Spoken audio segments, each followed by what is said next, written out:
We'll delve into the concept of exploitation in the workplace, using a real-life case study to illustrate just how damaging it can be. Imagine this scenario. You're an employee in a mid-sized company working under a manager who seems to have a knack for identifying your strengths. He knows exactly what you're good at and doesn't hesitate to lean on you for the heavy lifting when things get tough. However, when it comes to acknowledging your efforts, he's conspicuously silent. Sounds familiar? This was the everyday reality for Jane, a hard-working employee at a tech firm. Jane was a whiz at problem solving and often found herself tackling the most challenging assignments. Her manager recognized her abilities and frequently turned to her when the team faced a particularly difficult task. However, despite her significant contributions, Jane noticed something troubling. Her manager never acknowledged her efforts. He would pawn off her hard work as his own, taking credit for the solutions she provided. Moreover, she was consistently overlooked when it came to promotions or raises, while her less competent peers moved up the ladder. This, dear listeners, is exploitation in the workplace.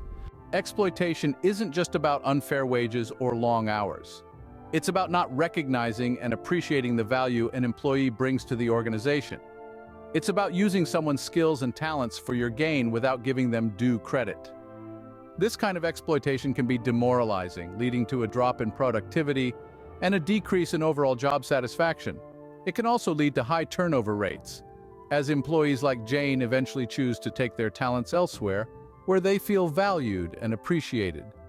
The story of Jane is not unique. It's a story that many employees around the world can relate to. But it doesn't have to be this way. Workplace exploitation is not a necessary evil. It's not a byproduct of doing business. It's a sign of poor management, lack of empathy, and disregard for the people who make the organization run. So what can be done? The first step in tackling workplace exploitation is to recognize it. Understand that your skills, your talents, and your time are valuable. You deserve to be acknowledged and appreciated for your contributions. Next, speak up. If you're being exploited at work, voice your concerns. Talk to your manager, your HR representative, your union if you have one. Don't suffer in silence. Finally, remember that you have the power to make a change. If your workplace continues to exploit you, consider looking for a job elsewhere. It's a big step, but it might be the best thing you can do for your career and your mental health. In the end, remember this: you are not a tool to be used and discarded. You are a valuable member of your organization, and you deserve to be treated as such.